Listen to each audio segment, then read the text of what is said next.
மறைக்கப்பட்ட உண்மைகளை வெளிச்சத்திற்கு கொண்டுவரும் உங்கள் மக்கள் வெளிச்ச செய்திகள். வணக்கம். கள்ளக்குறிச்சி மாவட்டம் கல்வராயன் மலை ஊராட்சி ஒன்றிய சார்பில் அமைக்கப்பட்ட நர்சரியில் 5000க்கும் மேற்பட்ட உயர்தர கன்றுகள் தண்ணீரின்றி காய்ந்துள்ளதாக சமூக ஆர்வலர்கள் குற்றச்சாட்டு.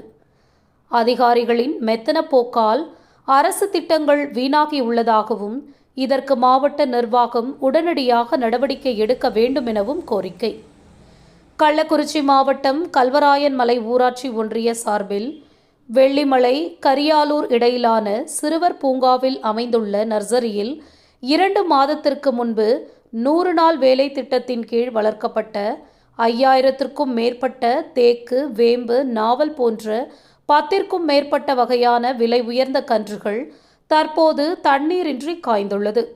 இதற்கு காரணம், கடந்த 2 மாதத்திற்கு முன்பு வேலை செய்த தொழிலாளர்களுக்கு ஊராட்சி நிர்வாகம் சரியாக கூலி வழங்காததால் அவர்கள் கர்நாடக மாநிலத்திற்கு குடும்பத்துடன் வேலைக்கு சென்று விட்டதாக கூறப்படுகிறது.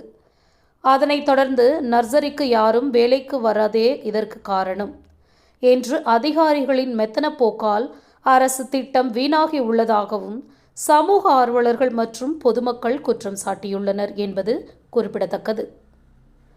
செய்திகளுக்காக கள்ளக்குறிச்சி மாவட்ட மக்கள் வெளிச்சம் செய்தியாளர் முருகன்.